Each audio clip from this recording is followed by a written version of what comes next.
The diner clock on the wall of Maggie's had a second hand that stuttered. Every tick landed like a stone dropped into still water, and Sheriff Dale Compton had been listening to it fall for the better part of 3 hours. He sat in the corner booth nearest the window, the same booth he'd sat in every Saturday morning for 11 years, but nothing about this morning was the same. His uniform was a wreck. He hadn't changed in 2 days. The fabric across his shoulders felt like something had been pressing down on it, slowly and without mercy, for 72 hours straight. 72 hours. That was the number his brain kept returning to, the way your tongue finds a broken tooth. 3 full days since 6-year-old Leo Compton had walked to the back corner of their yard to retrieve a rubber ball and simply ceased to exist. No scream, no sign of struggle, just the ball sitting in the clover, going nowhere, and a quiet that had not stopped expanding since the moment Nadine called his name and got no answer. Compton lifted the coffee cup, set it down without drinking. The diner was crowded, and it was the loneliest place he'd ever been. Orange-vested volunteers occupied every booth and counter stool, their gear muddy from the creek beds and woodland trails they'd spent 3 days crawling through. Their voices had dropped below conversation level. They whispered now, or said nothing at all, because there was nothing left to say that hadn't already been said and disproved. The County K-9 unit had covered 18 square miles of terrain and returned with nothing. State police helicopters had swept the river corridor twice. Drones had mapped every structure within a 10-mile radius, abandoned farmhouses, collapsed barns, the concrete shells of buildings that had stopped being anything decades ago. The FBI's command center occupied the gymnasium of Hargrove Elementary School 3 blocks away. Their analysts had been awake for as long as Compton had. Their algorithms had chewed through every frame of surveillance footage, every cell tower ping, every registered vehicle within a widening radius. They had the technology. They had the manpower. They had the federal authority that was supposed to make the impossible merely difficult. Leo Compton had still disappeared as thoroughly as if the earth had hinged open and swallowed him. Compton stared at the plate in front of him. Scrambled eggs, a gesture from Maggie herself, who had known him since before he had a badge. The eggs had gone cold an hour ago, and now they sat in a glistening, pale mass that made the coffee more appealing than it was. His hands, when he forced himself to look at them, were trembling, not with cold. He was the sheriff of Harwick County. He had given 16 years to this badge, 16 years of search warrants and missing persons and domestic situations, and all the invisible machinery of keeping order in a place where people mostly wanted to be left alone. He knew the protocols. He had written some of them. He knew every step of the process, and he had followed every single one. And the process had given him nothing except 3 days without his son. Nadine was at home. Her sister had come from Galloway the second night, and her mother had arrived the morning after. They sat with her in the living room and did what people do when there are no words that work. They made food nobody ate. They refilled glasses that were already full. They sat close enough to touch without quite touching, because grief at this stage is fragile and you don't want to press on it wrong. Compton had called her an hour ago. She'd asked if there was news. He'd said no. The silence that followed was a different kind of silence than the one in the diner. It was more specific, more final. He pressed his palms flat on the table. He breathed. The hum of conversation in Maggie's diner died so completely and so suddenly that it was almost audible, like a sound going out instead of coming in. Compton looked up. She stood in the center of the room. 7 years old, small enough that the diner door, still swinging shut behind her, had seemed oversized when she came through it. She wore a faded blue t-shirt, denim shorts, sneakers with one lace undone, the loose end dragging slightly on the linoleum as she walked. She looked exactly like what she was, a child who had walked somewhere alone with a purpose too large for her frame and too serious for her age, carrying it anyway because there was nobody else to carry it. But the room was not looking at the girl. The room was looking at what stood beside her. The German Shepherd occupied the space next to her left leg with the absolute grounded stillness of something that has learned the difference between rest and readiness and has permanently chosen readiness. He was enormous, the kind of dog that recalibrates your understanding of the breed, 90 pounds of dense, coiled muscle beneath a coat of black and rich amber that would have been handsome if handsome were the point, which it clearly was not. His frame was squared and low-centered, the posture of an animal that has been trained to operate on uncertain terrain and has internalized that training so completely it no longer registers as training, but simply as the shape of how he exists in the world. And the scars. They noticed the scars. The most visible one ran across his left shoulder in a long, pale ridge, starting at the top of the blade and curving down toward his chest in a line that was too deliberate-looking to be an accident and too significant to be anything minor. The fur around it had grown back differently, slightly coarser, the way tissue does when it has had to rebuild over damage. There were smaller marks too, if you looked, along the right flank at the base of his neck, the kind of accumulated history that a body accrues not through carelessness, but through sustained, deliberate presence in places where things happen to bodies. This dog had been somewhere. This dog had done things. His ears were forward and locked, two precise triangles of attention aimed at the room, with the focused precision of instruments rather than the curious swiveling of a pet investigating a new environment. His amber eyes moved across the diner in slow, methodical arcs, not darting, not excited, reading, cataloging every person, every table, every exit point, every shadow, with the calm efficiency of something that has learned to assess rooms for threat before it assesses them for anything else. There was no anxiety in those eyes and no performance, just a steady, ancient competence that had nothing to prove to anyone in this room and knew it. The girl's hand was buried in the fur behind his ear, not clinging, not gripping for comfort the way children grip dogs when they are afraid of something, but resting there in the particular, practiced way of someone who has been taught the specific language of contact that this animal understands. Her thumb moved slightly once, a small deliberate pressure, a word in a vocabulary that only two of them spoke. Romero did not move. Neither did anyone else. Sheriff Dale Compton was watching from the corner booth with the particular attention of a man who has been submerged in failure for 72 hours and has learned to mistrust the appearance of anything that resembles hope. He took in the girl, her untied lace, her stained shirt, the loose ponytail, the specific expression on her face that he could not immediately categorize. Not fear exactly, not bravado, something older than both. Something that had been carried long enough that it had stopped feeling like a burden and had become simply the shape of her. He looked at the dog. He looked at the scar on the shoulder, the way the weight was distributed across all four legs with that low, ready evenness, the amber eyes that had now found him across the room and had stopped moving. Held. Steady. The dog looked at the sheriff of Blackwood County the way something looks at you when it has already decided what it is going to do and is simply waiting for you to catch up. And into the held breath of the room, into the fluorescent hum and the cold coffee and the exhaustion of 30 people who had been running out of reasons to believe anything good was still possible. The girl opened her mouth and she spoke. Sheriff Compton. Her voice was small. It did not waver. My dog can find your son. The silence held for 3 full seconds after she spoke. Then it broke not all at once, but in pieces. A nervous exhale from the counter, a chair scraping somewhere near the back, 2 volunteers exchanging the careful, sideways look of people who have been disappointed enough times in the last 72 hours that hope has started to feel like a thing that happens to other people. A deputy near the window pressed his lips together and studied the floor with great attention, the way men do when they are trying to be kind without being dishonest.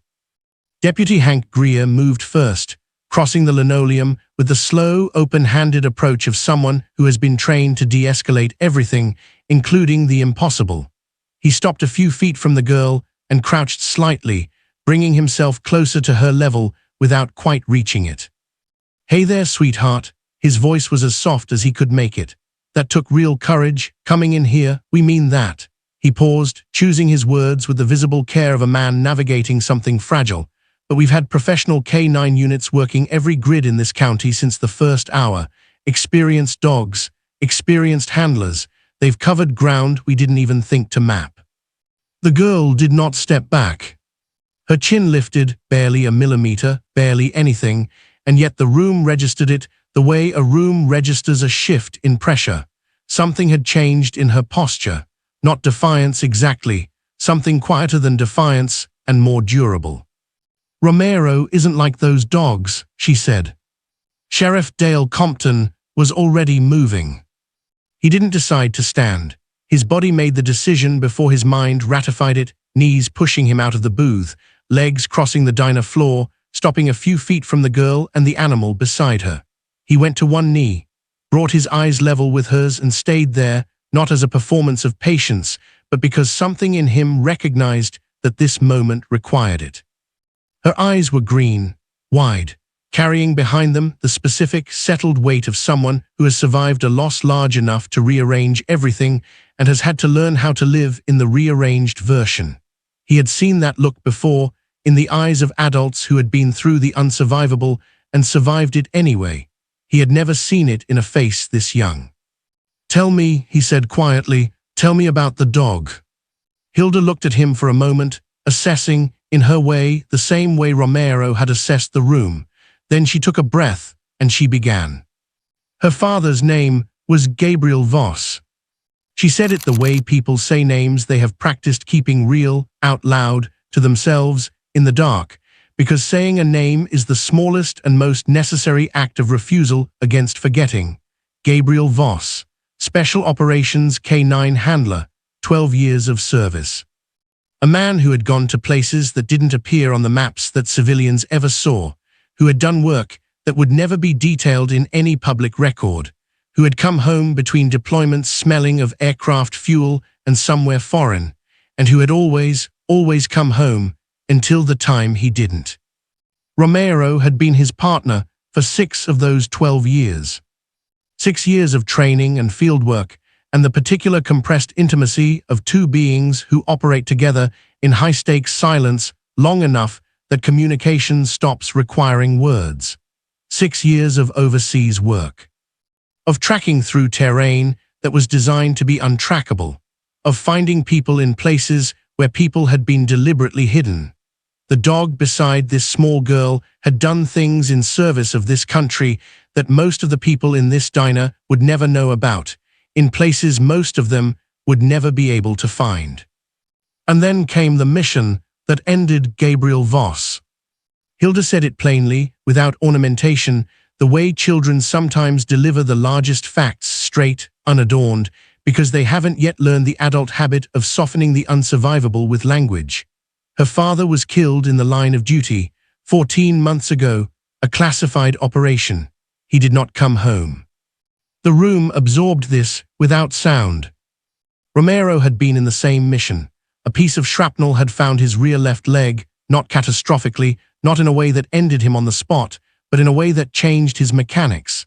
His gait shifted. His speed and agility numbers, when the unit ran its post-mission assessments, fell below the thresholds that the operational parameters required. The military reviewed the data. The military made its determination. Gabriel Voss's partner of 6 years, the dog who had tracked enemy combatants through hostile terrain across 2 continents, who had located things that no human unit could locate and protected people who would never know his name, was declared no longer operationally viable. They were going to transfer him to a facility. A holding facility. The word Hilda used was careful and deliberate, and everyone in the room understood what it meant and what it didn't mean, and what happened to dogs in such places when nobody came for them. Her grandmother had come for him. Ruth Voss, a woman who had already fought one war with bureaucracy when it took her son and given her nothing in return but a folded flag, had spent 8 months navigating military paperwork, making phone calls that went unreturned, writing letters that disappeared into administrative silence, and refusing, with the patient and absolute stubbornness of someone who has already lost the thing she could least afford to lose, to be turned away. They released Romero to the family, to Hilda. Because she was Gabriel's daughter, and because Ruth had made it clear, in the specific quiet way of women who have earned their authority through grief, that she was not going away. Dale Compton looked at the dog. Really looked, the scar on the shoulder, the weight distributed evenly across all four legs, that low, perpetual readiness. The amber eyes that had been watching him throughout the entire story, without urgency, without appeal, just the steady, unhurried patience of something that knows its own capabilities and has stopped needing anyone else to confirm them. This dog had been declared finished by the same kind of institution that had failed to find Leo in 72 hours. "Do you have something with your son's scent?" Hilda asked. Dale's hand was already moving before he had consciously decided to move it. It went to the inside pocket of his jacket, the left breast pocket, the one closest to his chest, and found what it had been finding every 20 minutes for the past 3 days, whenever the weight of everything became too specific and too physical, and he needed proof that Leo had been real and solid and present in the world before all of this. His fingers closed around it, and he drew it out slowly. A stuffed rabbit, small enough to fit in one palm, threadbare in the particular way of things that have been loved past the point of structural integrity, the fur worn smooth at the ears and along the back, one glass eye missing since Leo was 3 and had dropped it in the yard, and they'd searched the grass for 20 minutes before Nadine declared the rabbit just as handsome with one eye, and Leo had accepted this with the completeness that children bring to their mother's certainties. The remaining eye caught the fluorescent light of the diner and threw it back dully. The left ear flopped at a permanent angle from being held that way through 10,000 nights, across 2 houses, through every bad dream and thunderstorm, and night when the dark felt too large for one small boy to manage alone. Dale had taken it from Leo's bed on the first morning before the FBI could catalogue the room. It wasn't evidence. It was a tether. He had carried it in his breast pocket like a second heartbeat for 72 hours, and he was not ashamed of this, and he did not examine it, and he held it out toward Hilda now with a steadiness that surprised him. She received it with both hands. Not the casual grab of a child taking something offered, but a deliberate, two-handed receipt. Careful, the way you handle something you understand has weight beyond its physical mass. She turned it once, briefly, and something moved through her face that she did not let fully arrive before she controlled it.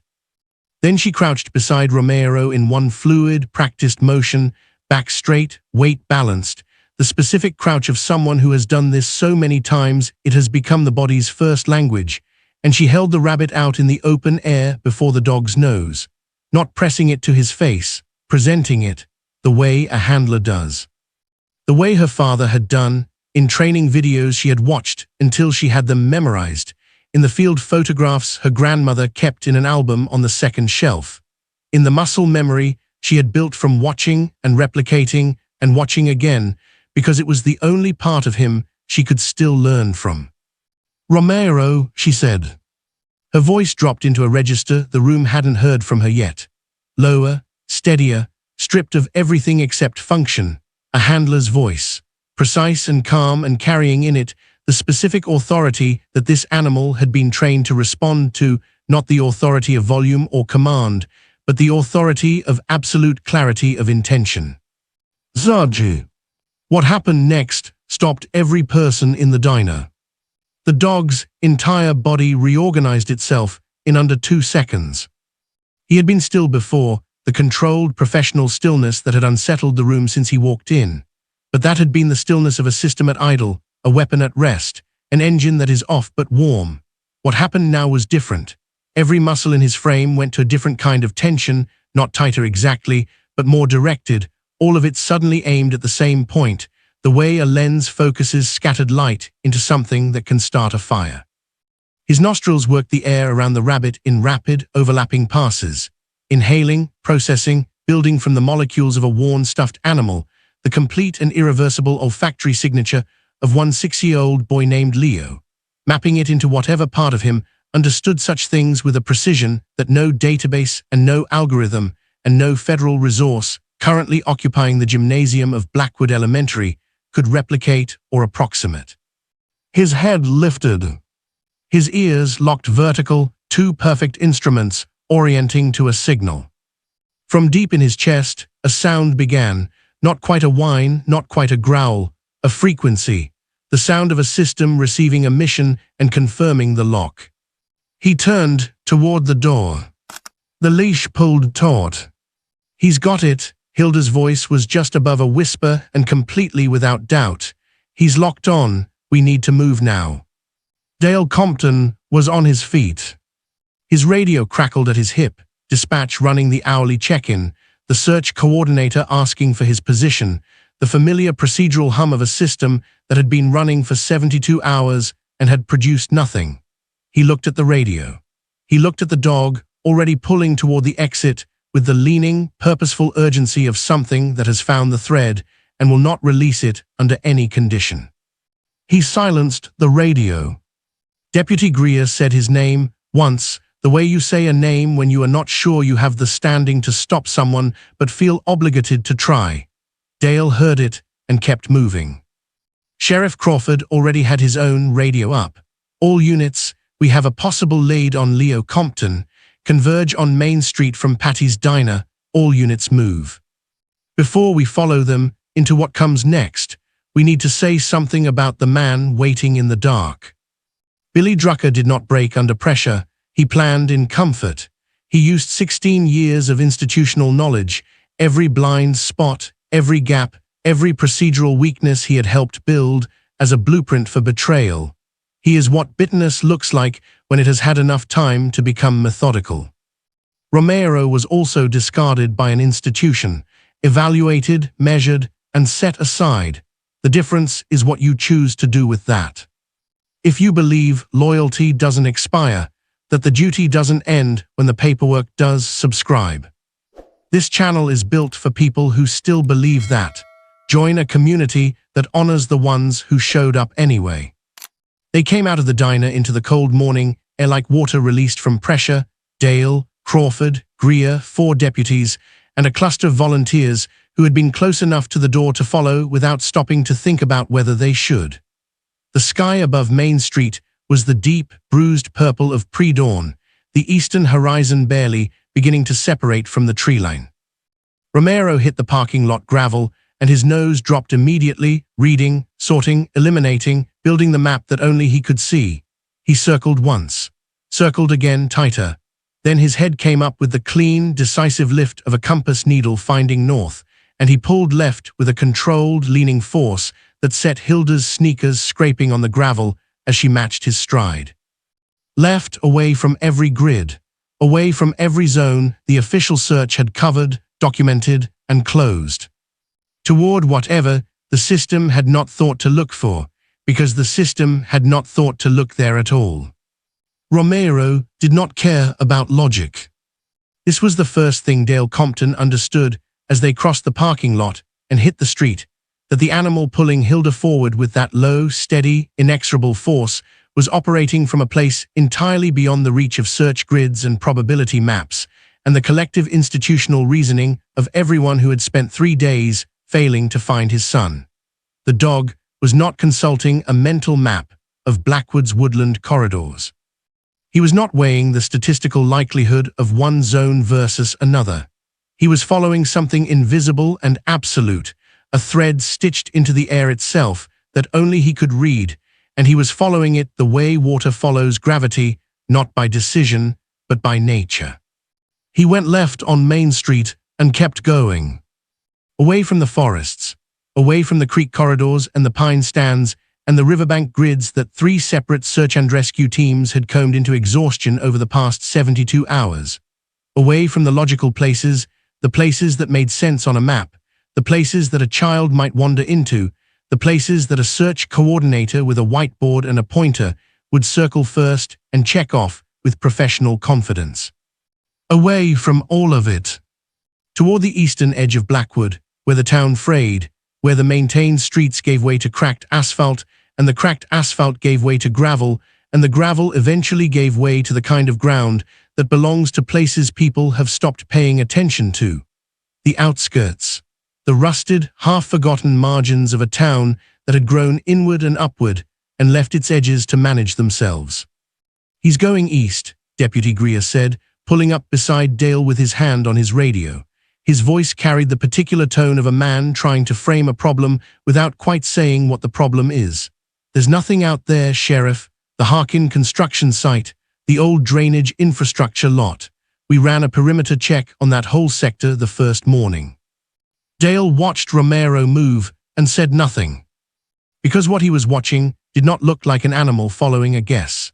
It looked like an animal following a certainty, and there is a specific and unmistakable difference between the two, and Dale Compton had spent enough years reading people in high-pressure situations to recognize the real thing when he saw it, even when the real thing happened to have 4 legs and a scar across its shoulder and had been declared operationally useless by a government form. Romero's gait was smooth despite the old injury, the rear left leg compensating in a way that had long since become invisible. The body's memory of how to continue when continuing is what is required.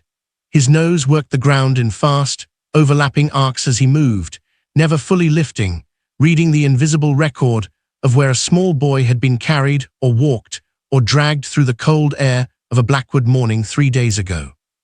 His tail was up, not the loose, enthusiastic flag of a pet on a walk, but the high, rigid signal of a working dog locked on, a biological antenna confirming contact with the trail. Hilda ran beside him with her small frame angled back against his pull, sneakers slapping the pavement, the loose lace on her left shoe swinging with every stride. She did not look afraid. She did not look uncertain. She looked like someone doing a thing she had been preparing to do for a long time without knowing exactly when it would be required. They crossed 2 intersections. Crawford's hand went up at both of them, stopping the sparse early morning traffic with the authority of a man who did not have time to explain himself. A pickup truck idled at the second crossing, and the driver leaned out to ask what was happening, and nobody answered, because nobody had time. They cut through the vacant lot on Mercer Street, a broad, weedy expanse where a building had been demolished 3 years ago and the ground had never been repurposed, the earth still lumpy and irregular beneath waist-high grass gone brown with the season.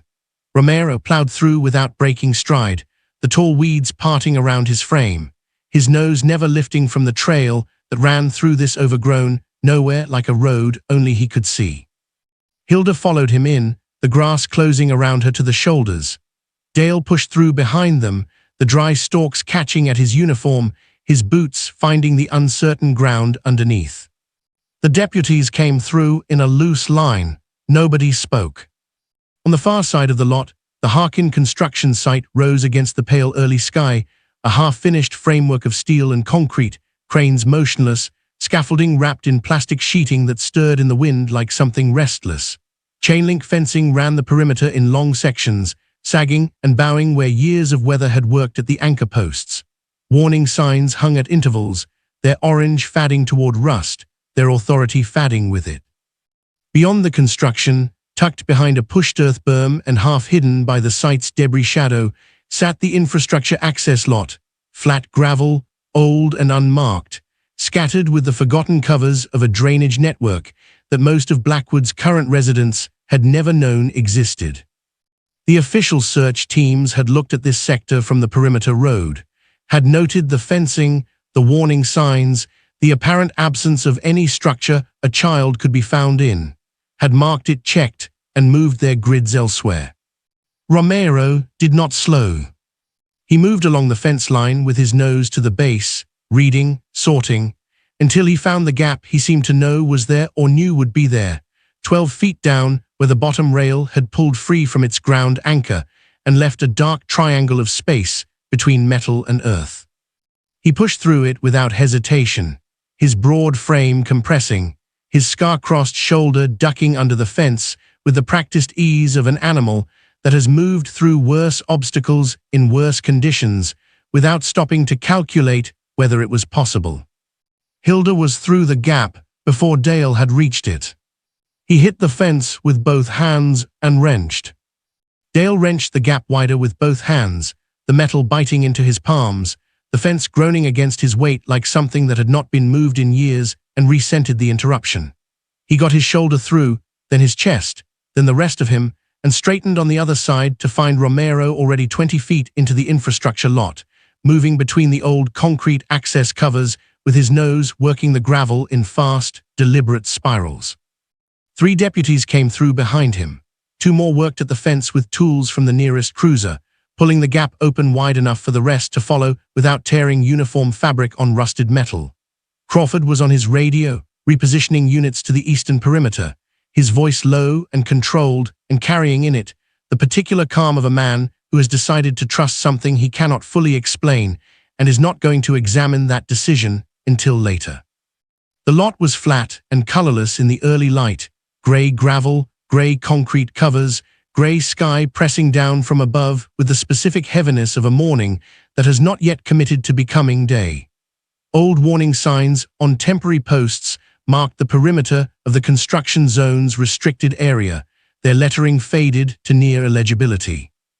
Access hatches were set into the gravel at irregular intervals, each one a different size, each one sealed with the particular permanence of infrastructure that was installed to be forgotten. Most of them had not been touched in decades. You could tell by the way the gravel had grown back around their edges, reclaiming them, the ground slowly doing what ground does with things that stop being used. Romero moved between them with the focused precision of a system running diagnostics. He circled the first hatch, large, rectangular, bolted down with hardware gone orange with rust, and kept moving. He passed the second without slowing. The third. His nose stayed low, reading the gravel, reading the air above the gravel, reading whatever existed in the molecular record of this place that was invisible to every human being present and as clear to him as painted lines on a road. Then he stopped. The hatch he stopped at was not the largest in the lot, not the most visible, not the one you would logically choose if you were choosing. It sat slightly off-center in a section of gravel near the lot's northern edge, half-shadowed by the pushed earth berm that separated the infrastructure area from the construction site proper. It was broad and heavy, a single steel plate, older than the surrounding hardware, its surface dulled to a flat, lightless gray by decades of exposure. The edges were packed with compacted grit. The handle, if it had ever been a proper handle, had corroded down to a vestigial ridge of metal barely distinguishable from the plate itself. Romero sat. The movement was clean and immediate, hindquarters dropping, spine straightening, the formal sit of a trained animal delivering a conclusion. He had been moving for the last 20 minutes with the fluid, purposeful energy of something locked on a trail, and now he was completely still, and the stillness had a different quality from any stillness before it. This was not the patience of waiting. This was the stillness of arrival. He barked once. The sound cracked across the lot like a report, sharp, declarative, carrying in it none of the appeal or uncertainty of a dog asking for attention, and all of the finality of a dog delivering a fact. One bark, sufficient. He did not repeat it. He simply sat beside the plate and looked at Dale Compton with those amber eyes and waited for the humans to catch up with what he already knew. Dale was already crouching, both knees on the gravel, his hands moving across the plate's surface in the fast, reading way of someone who cannot quite see what he's feeling for, but trusts his hands to find it. His fingers found the edge, found the groove where the plate met the frame beneath it, found the corroded remnant of the handle, and closed around it, and pulled, and felt the absolute refusal of something that has been sealed by time and weight and neglect, and has no intention of opening for one man's hands alone. "Crowbars," he said, "right now." Two deputies materialized beside him with tools pulled from the equipment bag that Crawford had ordered staged at the perimeter when the units repositioned. They worked the edge in tandem, sliding the bars into the gap, finding purchase, leaning their combined weight into the leverage with the grunting, physical focus of men doing the most honest kind of work. The plate resisted. The gravel around its edges compressed and cracked. The metal complained in long, low registers, the sound of something being asked to give up a position it has held for a very long time. Then it gave. A single shriek of separation, metal leaving metal, the seal of years breaking open, and the plate swung back on a hinge none of them had seen and held itself at 90 degrees, revealing a rectangle of absolute black in the ground and a concrete staircase descending into it, the steps dark and damp, and leading down into cold that rose from the opening like breath from something sleeping underground. The smell came up with the cold, rust, standing water the mineral staleness of enclosed air that has been cycling in a sealed system for longer than anyone present had been alive. The smell of a place that existed before the town above it stopped thinking about it. The smell of infrastructure, of forgotten purpose, of the buried skeleton of a Blackwood that the current Blackwood had built itself on top of and moved on from. Dale's flashlight beam entered the dark and found concrete walls, old utility brackets, a narrow channel of water moving slowly along the floor's center groove and disappearing into shadow. The staircase descended 12 steps and ended at a tunnel that ran in both directions and vanished into dark in both directions equally. Romero was already on the third step down. Dale checked his sidearm, clicked the flashlight to full beam, looked at Hilda, who was already at the top of the staircase with the leash in both hands and her jaw set, and her untied lace tucked into her shoe for the first time since they'd left the diner. He went in. The concrete stairs descended into a darkness that the flashlight beams couldn't fully penetrate, not because the dark was especially deep, but because it had weight. It had been sitting down here undisturbed for so long that it had gained substance, and pushing through, it felt like walking into cold water that hadn't moved in years. Dale went first. His boots found each step with deliberate care, testing the concrete for stability before transferring his full weight. Behind him came Hilda, one hand wrapped tight around Romero's leash, the other trailing along the damp concrete wall for balance. The dog moved between them with that same controlled purpose he'd carried since the diner, ears forward, nose working, every line of him reading the space they were entering with an attention that had nothing to do with fear and everything to do with assessment. Deputy Greer came third, his own flashlight cutting a parallel beam through the dark. Behind him, Crawford and two more deputies, their radios crackling with static that bounced off the concrete walls and multiplied into something that sounded like interference, but was just the noise of the surface world trying to reach them through 20 feet of earth and old infrastructure that had never been designed to let signals through. The staircase ended at a junction. The tunnel split in two directions, left and right, both routes identical, both disappearing into the kind of black that makes you understand why humans invented fire in the first place. The ceiling was low enough that Dale had to duck slightly, the curved concrete pressing down with the particular claustrophobia of a space built for function rather than comfort. Utility brackets lined the walls at irregular intervals, most of them empty, a few still holding the corroded remnants of conduit or cable that had been installed decades ago and left to decay when whatever system they served was replaced or abandoned or simply forgotten. Water ran along the center of the tunnel floor in a shallow channel, not flowing exactly, but moving, a slow, perpetual drift toward some lower point in the system that gravity had been pulling it toward since before anyone currently alive had been born. The sound it made was barely a sound at all, a whisper, a susurration, the audio equivalent of something that exists but doesn't want to be noticed. The air was wrong. Not just cold, though it was cold, the kind of cold that doesn't come from temperature alone, but from the absence of anything warm having been present for a very long time. Not just damp, though the walls were slick with condensation that caught the flashlight beams and threw them back in scattered, unreliable reflections. It was the smell, rust and mineral deposits and standing water and something else underneath it all, something organic and faintly sweet in a way that made the back of Dale's throat tighten. The smell of a place where something living had been brought and left. Romero pulled left. Not hard, not the lunging, urgent pull he'd used in the lot above. This was different, controlled, methodical, the movement of an animal that knows it's close and has shifted into a different operational mode. His nose stayed low, reading the damp concrete, the standing water, the air itself. His tail was still up, but no longer rigid, moving now in small, precise adjustments, a biological instrument fine-tuning its lock on something only it could detect. Hilda followed him without hesitation, her small frame angled slightly forward, her sneakers splashing through the shallow water with soft, wet sounds that echoed longer than they should have in the confined space.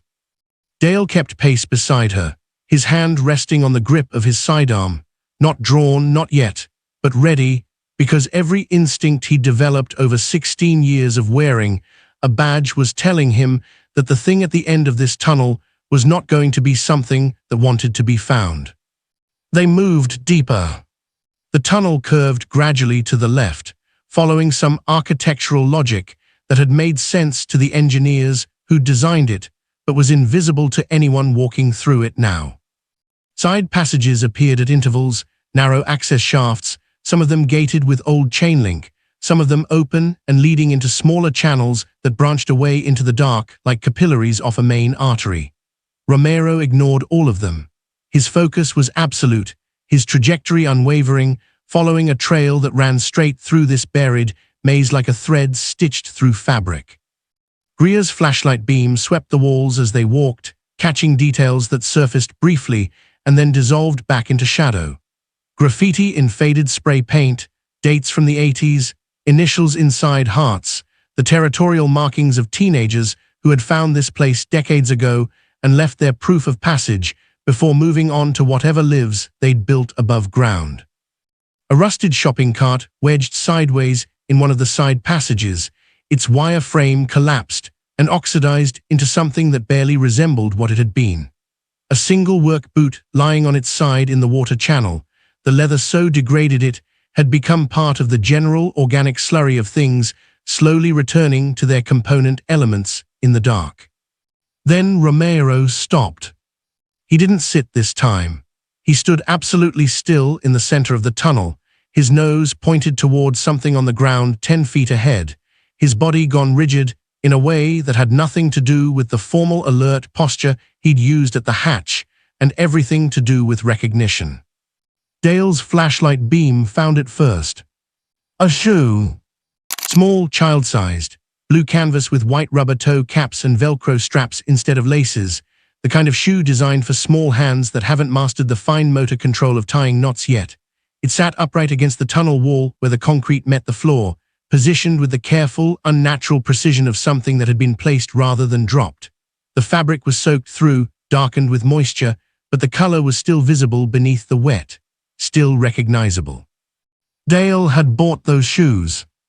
4 months ago, at the outlet store on Route 9, Leo had picked them out himself from the wall of options because they had a small lightning bolt stitched on the side, and he'd been going through a phase where lightning bolts were the most important aesthetic consideration in the universe.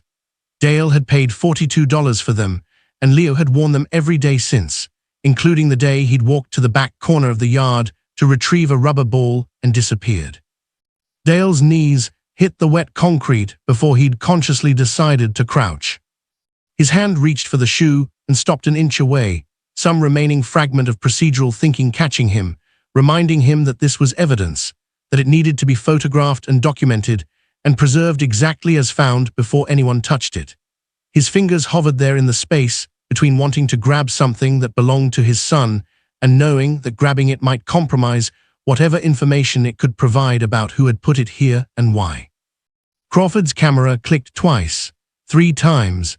The flash turned the tunnel into brief, overexposed snapshots, concrete and water, and the small blue shoe sitting against the wall like an accusation.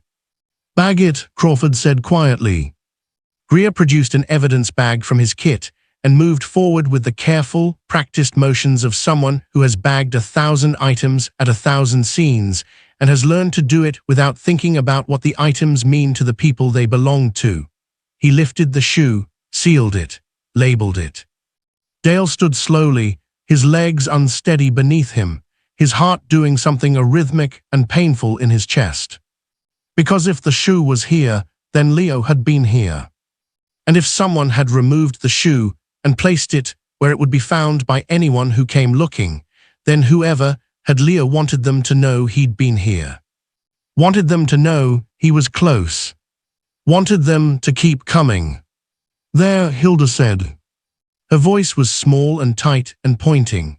Her finger extended toward a recess in the tunnel wall 15 feet ahead, a maintenance alcove, maybe, or a junction box housing, a rectangular depression in the concrete barely deeper than a shelf. Dale's flashlight found it. A juice box. The small, individual kind with the plastic straw still attached to the side. It sat on the concrete shelf with its straw bent at a 90-degree angle, the foil puncture seal reflecting the flashlight beam in a small bright point. The packaging was clean, no rust, no water damage, no degradation. Recent. Very recent. Leo's favorite flavor, apple. Dale's hand went to his sidearm and drew it this time. A smooth, automatic motion, muscle memory taking over where conscious thought had started to fracture. He clicked the safety off, brought the barrel down along his right leg in a low ready position. His breathing steadied into the controlled rhythm he'd been trained to use in situations where control was the only thing standing between function and collapse. "He's feeding him," Greer said quietly. The deputy's own weapon was drawn now, his flashlight mounted beneath the barrel in the tactical configuration that turned light and aim into a single action. Whoever has him is keeping him alive. Alive! The word did something to Dale that he couldn't immediately process, something between relief and rage, hope, and a kind of fury so complete it had no temperature.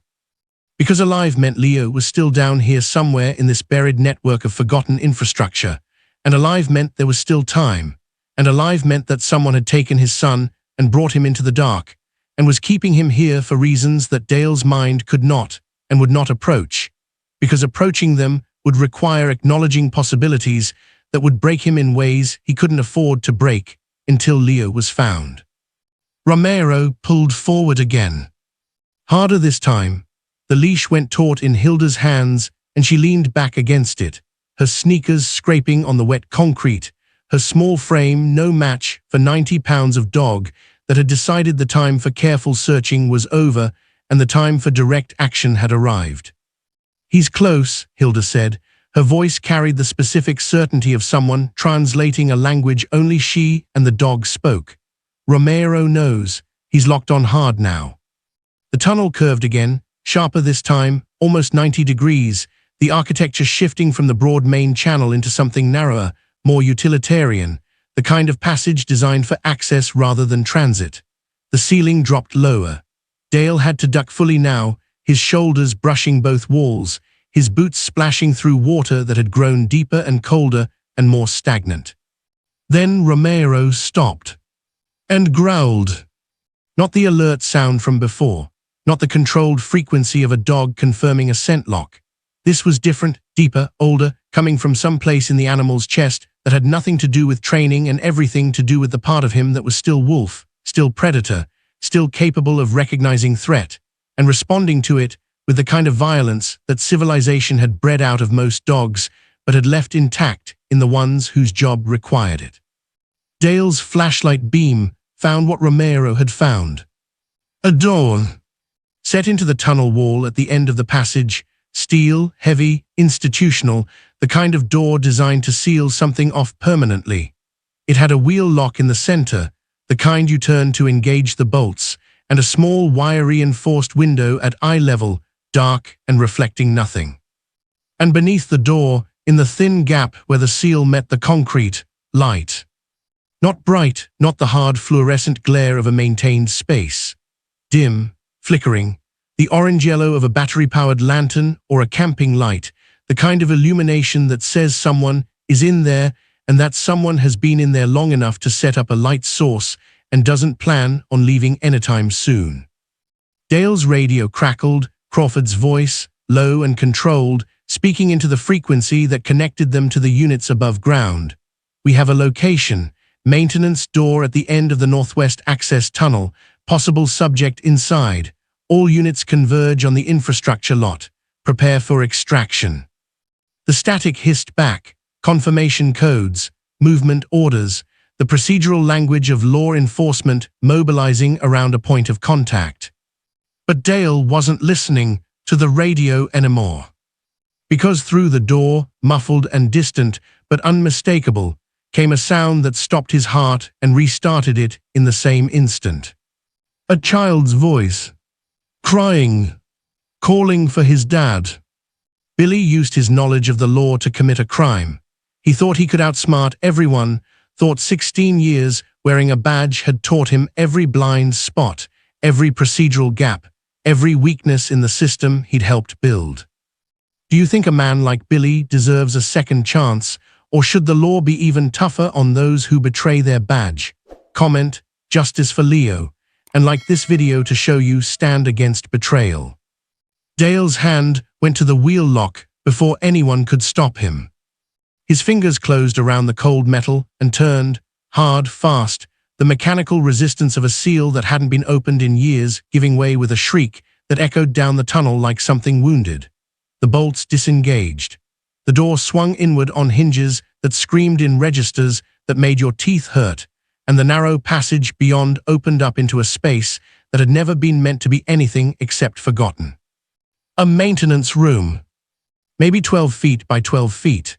Concrete walls slick with condensation.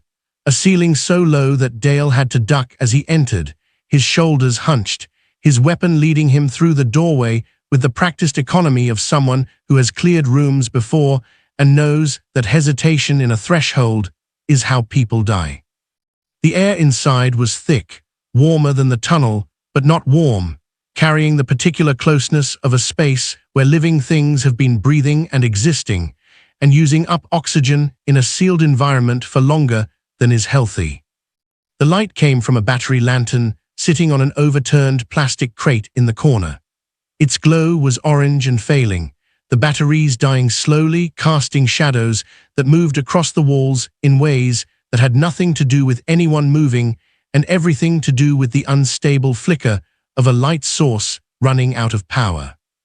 And in the corner, opposite the lantern, sitting on a thin camping mat with his knees pulled to his chest and his face streaked with tears and dirt, Leo.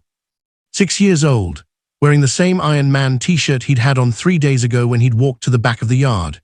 His face was pale and his eyes were too wide, and his hair was sticking up in the back the way it always did when he'd been lying down for too long. He looked at Dale, and his mouth opened and no sound came out, just a breath, a gasp, the intake of air that comes before the scream or the sob or the word that changes everything. "Daddy!" The word broke.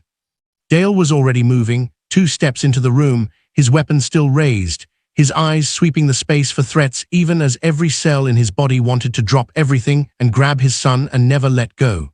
But training held, procedure held, because somewhere in this room was the person who had put Leo here, and that person was still a threat until they weren't. "Freezer!" The voice came from Dale's right, sharp, authoritative, the voice of a man who has given commands in high-stress situations and expects them to be obeyed. Deputy Greer had come through the door behind him, his own weapon up, his flashlight beam cutting across the room and finding what Dale's eyes had been searching for. A man, standing against the far wall beside a second doorway that led deeper into the maintenance network. Tall, broad-shouldered, wearing jeans and a dark jacket and a baseball cap pulled low. He had his hands half raised, not all the way up, not the full surrender position, but lifted just enough to show he'd heard the command and was considering his options. Dale's flashlight found his face. Recognition hit like cold water. Billy Drucker, 42 years old, former deputy, had worn the same badge Dale was wearing now for 8 years before he'd resigned under circumstances that the department had filed under personal reasons, but that everyone who'd worked with him knew were closer to ask to leave before we have to fire you. Anger management issues, insubordination, a complaint from a domestic call that had been quietly settled and sealed. He'd left the force 3 years ago and disappeared into the margins of Blackwood, living in the old Drucker property on the eastern outskirts, working cash jobs, nursing whatever bitterness had been building in him since the day he'd turned in his badge and found out that the world didn't owe him anything just because he'd decided he was done serving it. Dale had known him, had worked calls with him, had sat in the same briefing rooms and drunk coffee from the same pot, and trusted him to watch his back in situations where trust was the only thing keeping you alive. And now Billy Drucker was standing in an abandoned maintenance room beneath Blackwood, with Dale's son sitting terrified in the corner 20 feet away. Billy, Dale's voice was steady, impossibly steady, the kind of steady that comes from a place beyond emotion, beyond thought, pure operational control holding everything else at bay. Put your hands all the way up. Do it now. Billy's eyes moved across the room, taking in Dale, taking in Greer, taking in Crawford and the other deputies crowding into the doorway behind them. Calculating, weighing, the particular look of a man who has run scenarios in his head and is now comparing those scenarios to the reality in front of him and discovering that reality has variables he hadn't accounted for. His hands came up another 3 inches. Not all the way. It's over, Dale said. Whatever this is, whatever you thought you were doing, it's over. Put your hands on your head and get on your knees. Billy smiled. It was a small smile, almost sad. The smile of someone who has already decided something and is just waiting for everyone else to catch up. You know what's funny, Dale? His voice was calm, conversational, the tone of a man discussing something mildly interesting over beers rather than standing in a concrete room with 5 guns pointed at him. I spent 8 years doing everything right, following procedure, following orders, playing by all the rules you people wrote, and where did it get me? Billy. Nowhere, the smile widened slightly. It got me nowhere, so I stopped following the rules. And you know what?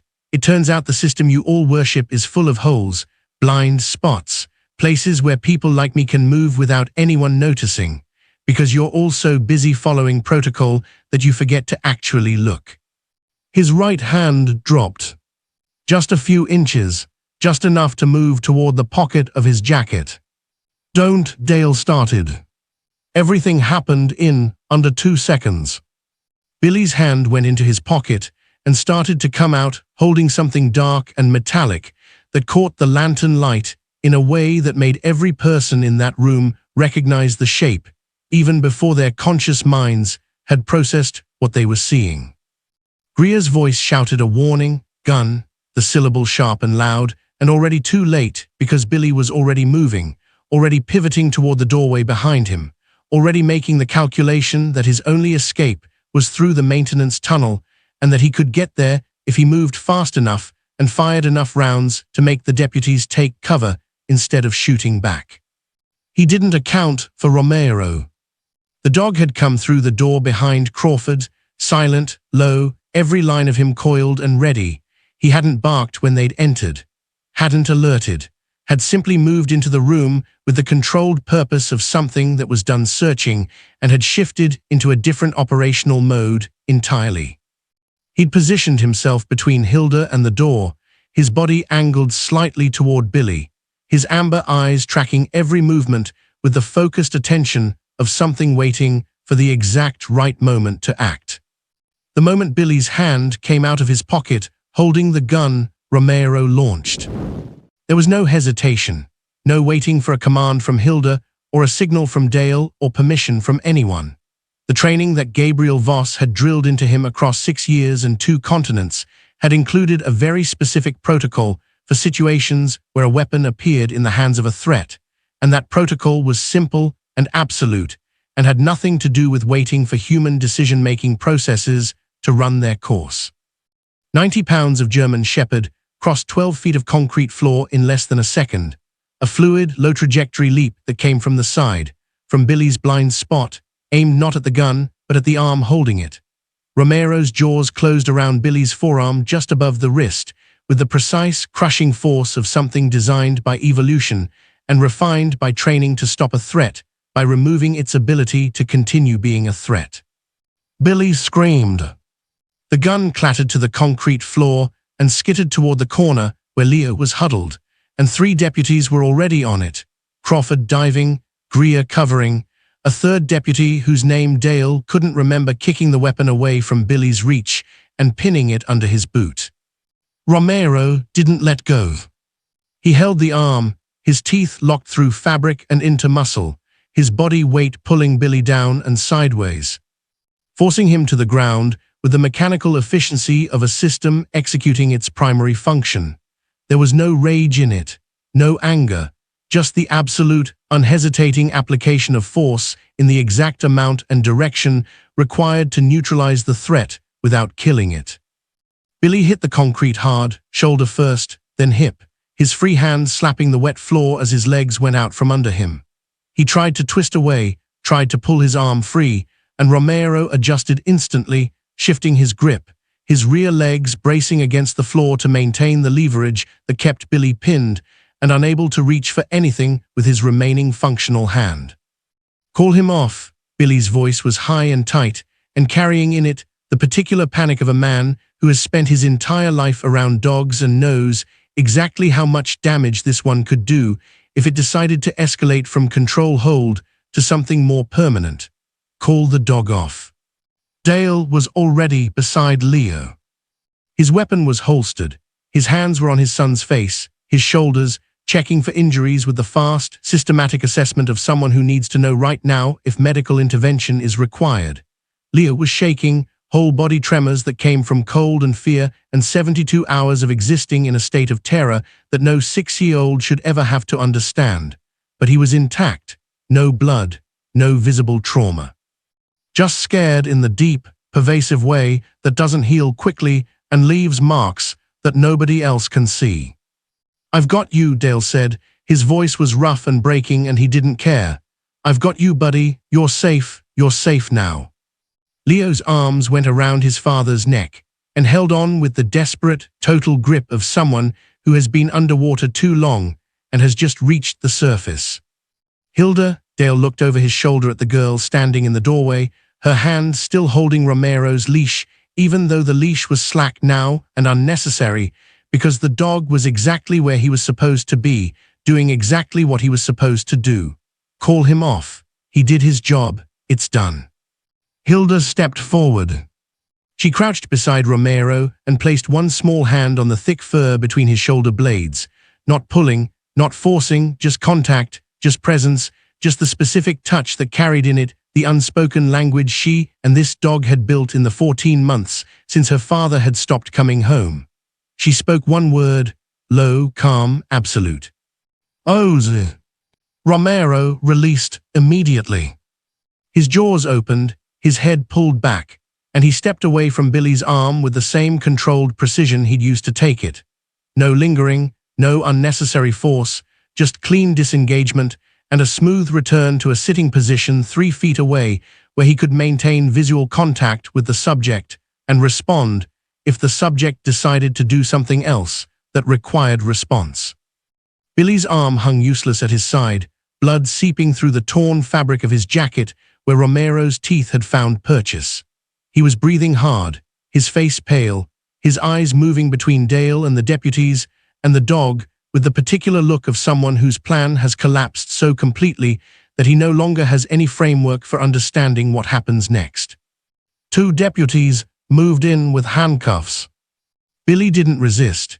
His hands went behind his back, the one that still worked, and the one that Romero had made a statement with, and the cuffs clicked shut with a sound that was small and final, and carried in it the weight of every consequence he'd spent 3 days believing he could avoid.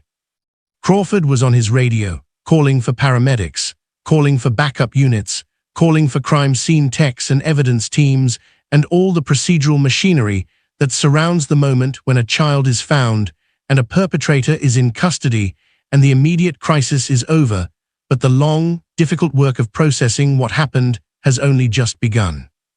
Dale carried Leo toward the door. The boy's face was buried in his father's shoulder, his small hands fisted in Dale's uniform, his breath coming in hitches and gasps that were somewhere between crying and hyperventilating.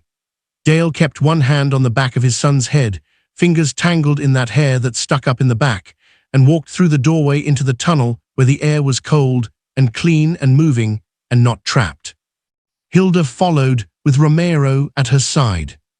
The dog moved calmly now, his tail lowered but not tucked, his body returning to the controlled readiness that was his default state.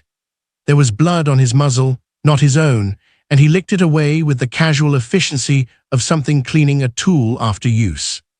Behind them, Billy Drucker sat on the concrete floor with his hands cuffed behind him and his face turned toward the wall, and his voice, when he finally spoke, carrying nothing except the hollow sound of a man who has run out of moves and knows it. "I just wanted someone to pay attention." Nobody answered him. They left him there for the deputies to extract and process, and they walked back through the tunnel toward the light. The concrete stairs had felt endless going down. Coming back up with Leo in his arms, Dale barely noticed them. His legs moved automatically, one step, then another, climbing toward the rectangle of pale morning light that marked the hatch opening 20 feet above. Leo's weight was nothing. 6 years old, maybe 45 pounds soaking wet, and Dale could have carried him for miles without stopping. The boy's face stayed buried in his father's shoulder, his small body curled inward, his breathing gradually slowing from the panicked hitches of the maintenance room to something that resembled actual respiration. Behind them came Hilda and Romero, then Crawford and Greer with Billy Drucker between them, hands cuffed, head down, moving with the defeated shuffle of a man who has finally run out of places to run. The other deputies followed, their flashlights no longer necessary as the morning light grew stronger with each step upward.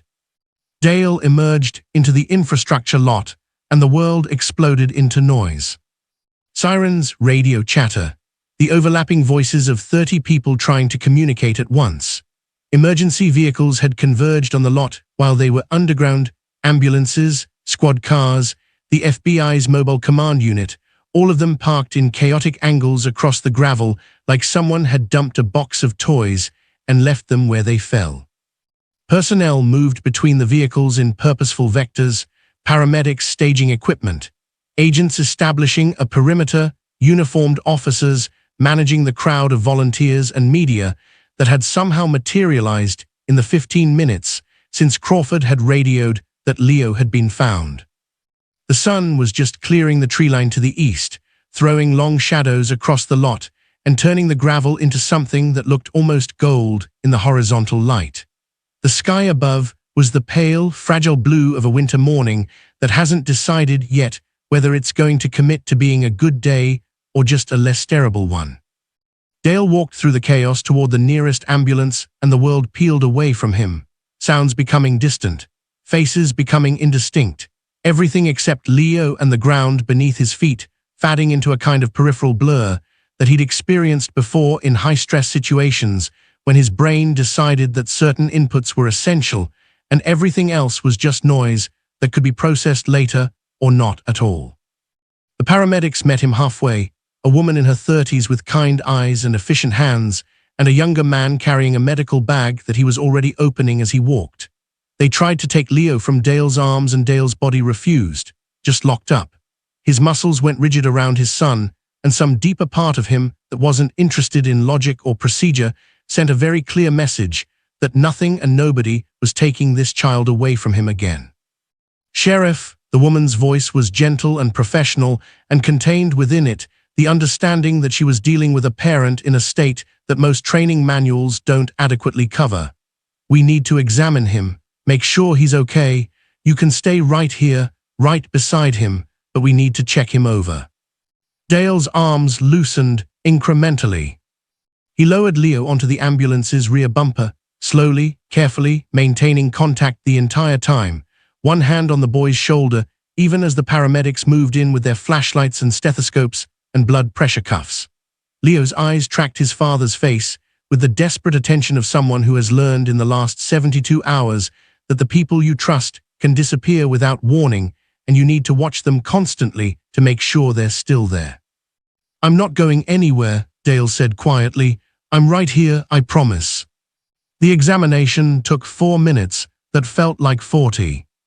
Female paramedic checked Leo's pupils, his pulse, his breathing. The younger one ran his hands along the boy's arms and legs, checking for breaks or sprains or the kind of injuries that aren't immediately visible. They asked questions in soft voices. Did anything hurt? Could he move his fingers? Could he take a deep breath? And Leo answered with small nods or shakes of his head, his voice not quite ready to work, yet beyond the occasional whispered "Dad," to confirm his father was still beside him. "He's dehydrated," the woman said, looking up at Dale. "Mild hypothermia, some scrapes and bruising, but vitals are stable. We'll transport him to County General for a full workup, but I think he's going to be okay." Going to be okay. The words did something to Dale's chest that he couldn't name, some combination of relief and grief, and a delayed reaction rage that was only just beginning to surface now that his son was safe and the immediate crisis was over, and his brain was finally allowing him to feel things beyond the operational detachment that had carried him through the last hour. A blanket appeared, emergency silver, the kind that crinkles when you move.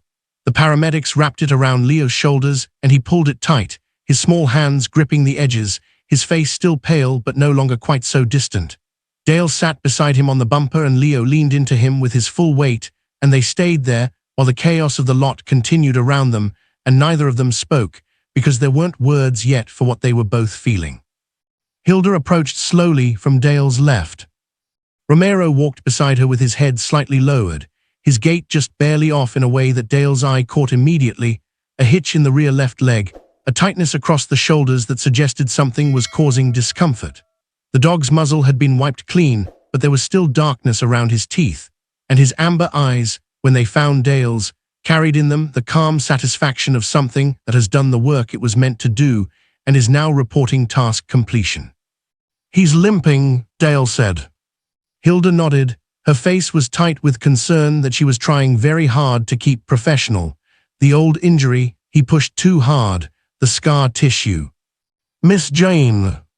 Crawford's voice cut across the lot, calling toward a woman climbing out of a pickup truck that had just pulled through the perimeter. She was in her 60s, compact and sturdy, wearing jeans and a veterinary clinic jacket with the sleeves rolled to the elbows. Her grey hair was pulled back in a practical ponytail, and she carried herself with the no-nonsense efficiency of someone who has spent 40 years handling animals that don't want to be handled and has learned to project authority through posture alone. Jean Morrison, the town's veterinarian, had run the Blackwood Animal Clinic since before Dale had moved to the county, had treated every dog and cat and livestock animal within 30 miles at one point or another, and had a reputation for being able to read an animal's condition from across a room before most people had noticed anything was wrong. She took one look at Romero, and her expression shifted into assessment mode. "Bring him here." Hilda led Romero toward the pickup's tailgate, where Miss Jean had already spread a blanket and was laying out supplies from a medical bag with the practiced speed of someone who has done field triage too many times to count.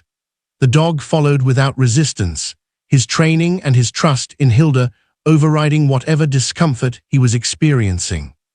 He allowed himself to be guided onto the tailgate and lay down when Hilda gave the command, not the casual flop of a pet tired from playing, but the controlled, deliberate positioning of a working dog accepting examination.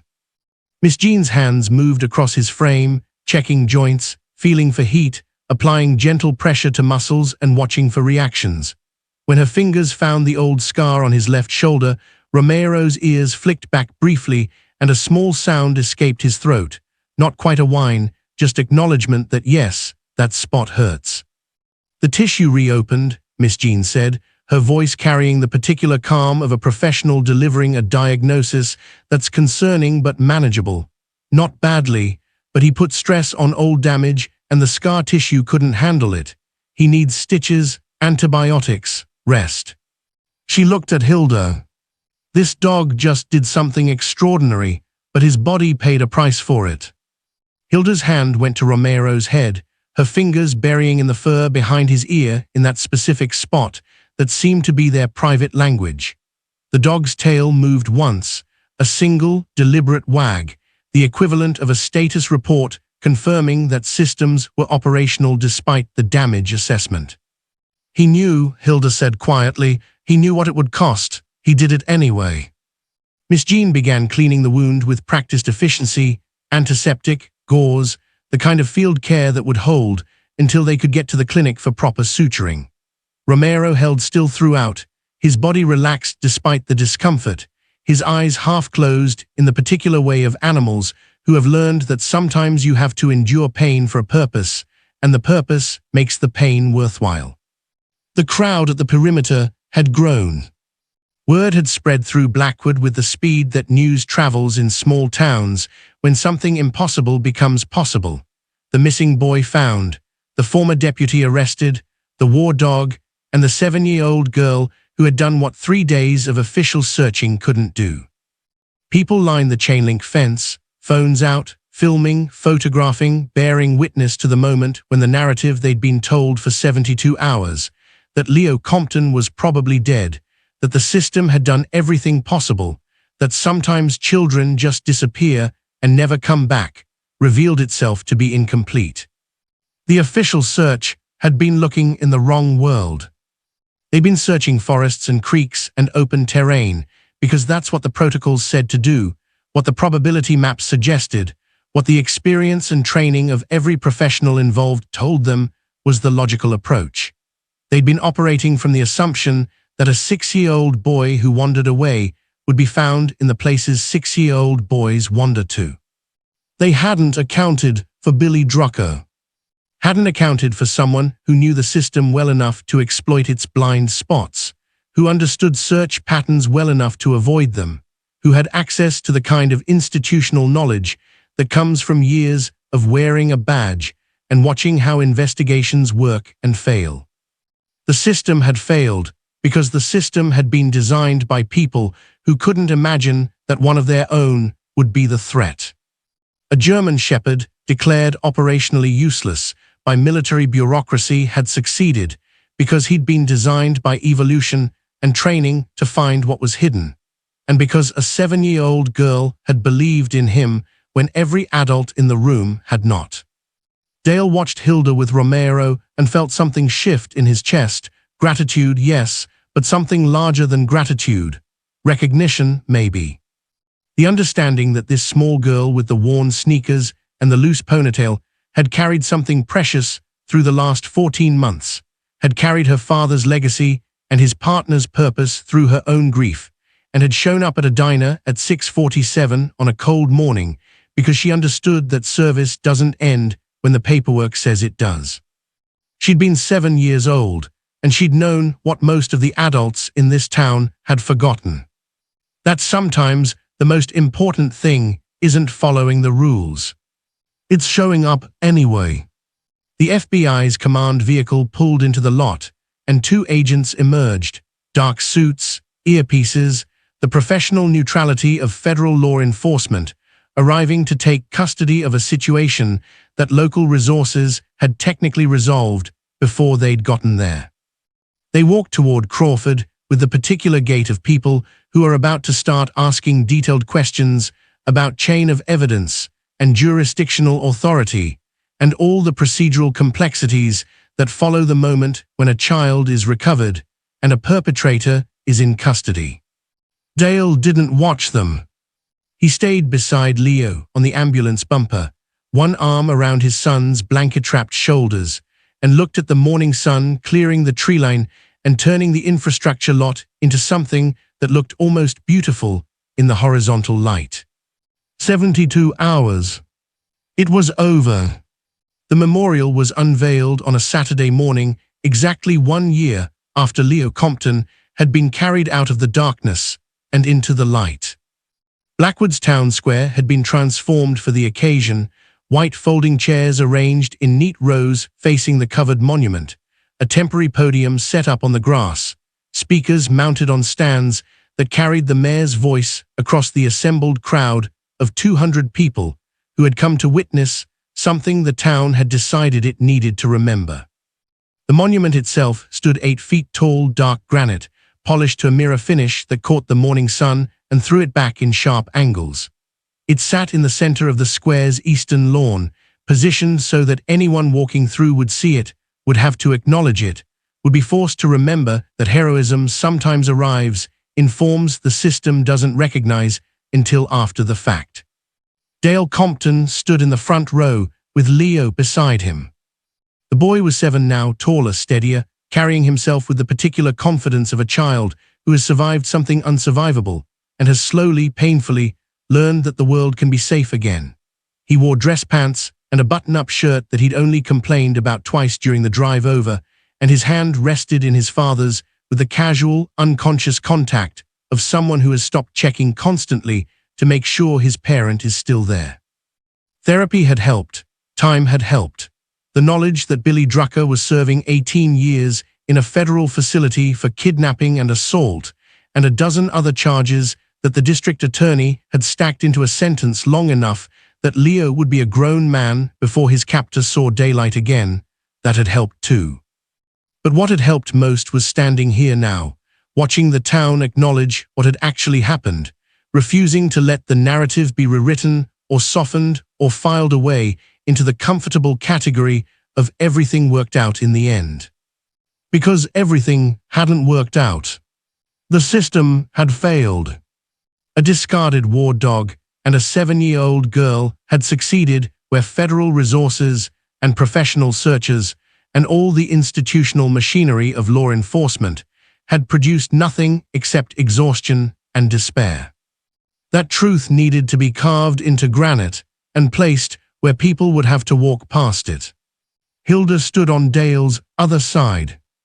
She was 8 now, dressed in a simple blue dress that her grandmother had probably bought for this occasion, her hair pulled back in a neater version of the ponytail she'd worn into the diner that morning a year ago. She looked older than 8, the way children look older when they've had to carry things that weren't meant for their age.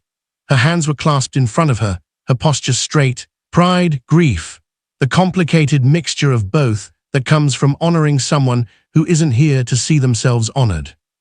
Ruth Voss stood beside Hilda, 73 years old, grey hair cut short, wearing a dark pantsuit and the particular dignity of women who have fought bureaucracy and won, but paid a price for the winning.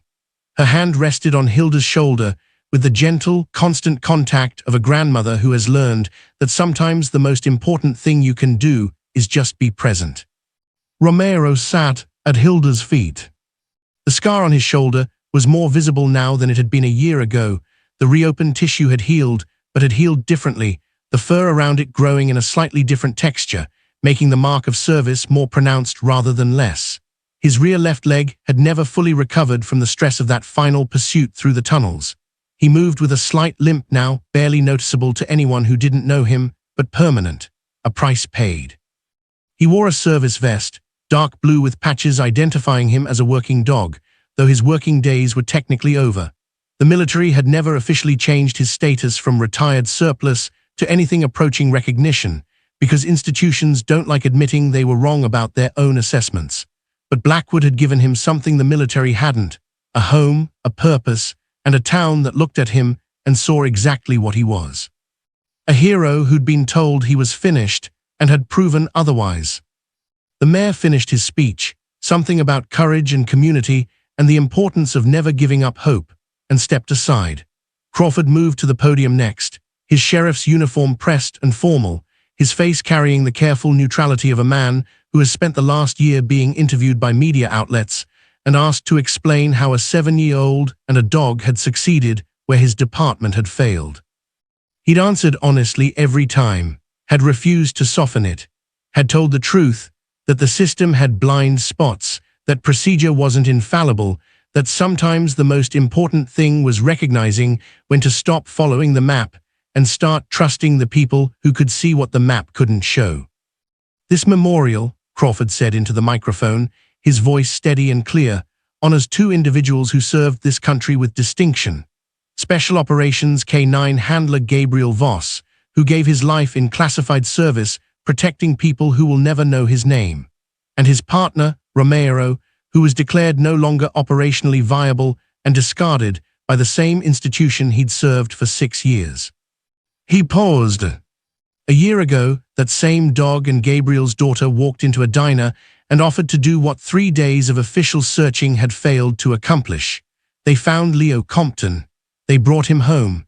They exposed a betrayal that our department should have caught and didn't. Another pause, longer this time.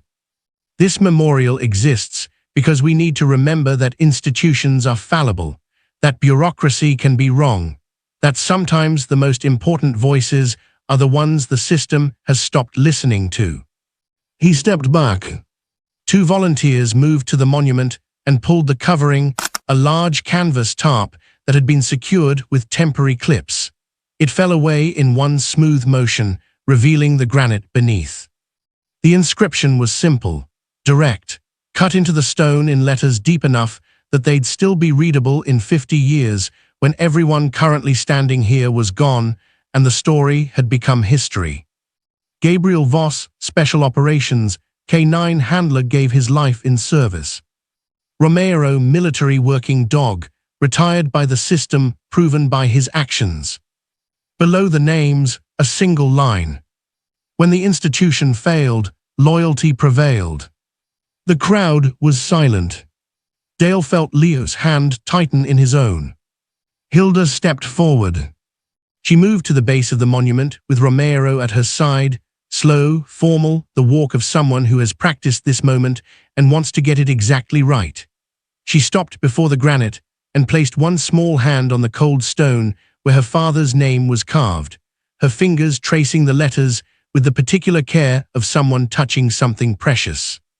Romero sat beside her and looked up at the memorial with those amber eyes that had seen things most dogs never see, and had continued seeing them long after the military had decided his vision no longer met their operational standards. Ruth joined them. Then Dale with Leo. Then Crawford and Greer and the deputies who had been in the tunnel that morning. Then Miss Jean, who had stitched Romero's shoulder back together and had refused to charge the family for the procedure because, as she'd said at the time, you don't send a bill to people who have just saved a child's life. Then volunteers, then townspeople, then people who'd watched the story unfold on the news and had driven to Blackwood just to be present for this moment, because sometimes you need to witness the truth being acknowledged out loud. They formed a loose semicircle around the memorial, 200 people bearing witness to the fact that the official narrative had been incomplete, that the system had failed, that a 7-year-old girl and a discarded dog had succeeded where institutions with unlimited resources had produced nothing. The mayor said some closing words that Dale didn't really hear.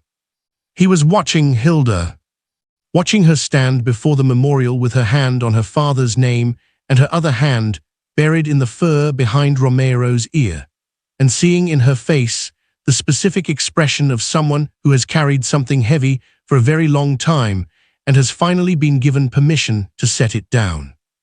Not all the way down, not forever, because grief doesn't work that way and loss doesn't heal in any permanent sense of the word. But down enough to breathe. Down enough to know that what her father had built, what he and Romero had been together, wasn't finished just because the military had filed the paperwork and moved on to the next deployment. It lived in her. It lived in the dog beside her. It lived in this granite memorial that would stand in Blackwood Square for as long as the town existed, reminding everyone who passed it that heroism isn't always convenient, isn't always sanctioned, doesn't always arrive in the forms that institutions recognize. Sometimes it arrives in a 7-year-old girl with untied shoes and a discarded war dog, and the absolute, unshakable conviction that service doesn't end when the system says it does. The ceremony ended. The crowd dispersed slowly, people stopping to take photos of the memorial, to read the inscription, to reach out and touch the cold granite the way people touch monuments, as if physical contact with the stone creates some kind of connection to the names carved into it. Dale stayed with Leo, while Hilda and Ruth accepted condolences and thanks, and the awkward, well-meaning words of people who want to express something but don't quite have the language for it. Romero stayed at Hilda's feet throughout, patient and calm, accepting the occasional pat from a child or a respectful nod from a veteran who recognized the particular quality of stillness that comes from a dog who has worked in places where stillness was survival. Eventually, the square emptied. Just the four of them remained, Dale and Leo, Hilda and Ruth, standing before the memorial in the late morning sun that had climbed high enough to turn the granite's polished surface into a mirror that reflected their faces back at them. "Thank you," Dale said. The words felt insufficient, felt small compared to what they were meant to carry, but they were the only words he had. Hilda looked up at him with those green eyes that had seen too much for 8 years old and had somehow not been broken by it. "My dad would have liked this," she said quietly, knowing that Romero got to finish what they started. Your dad would be proud of you, Dale said. I know, her voice was steady, matter of fact, the tone of someone who has done the hard work of internalizing a truth that most people spend lifetimes avoiding. That's why I did it. She turned back to the memorial. Romero stood with her, his scarred shoulder catching the light, his amber eyes fixed on some point in the middle distance that only he could see. The world is full of Billies, people who know the system well enough to exploit its weaknesses, who choose bitterness over service, who would rather see the good guys fail than admit they were wrong. The world is full of broken systems that let people fall through the cracks, that declare heroes finished when they're only just beginning, that would rather follow procedure than acknowledge truth. But the world is also full of Hildas.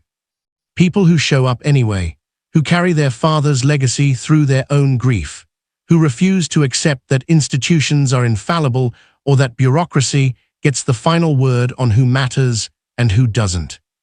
If you side with Hilda's courage over the villain's cowardice, make sure you've subscribed and turned on notifications. Don't let the darkness win. Because sometimes the most important thing isn't the size of your resources, or the authority of your position, or the confidence of your procedures. Sometimes the most important thing is just showing up. With a dog that was told he was finished.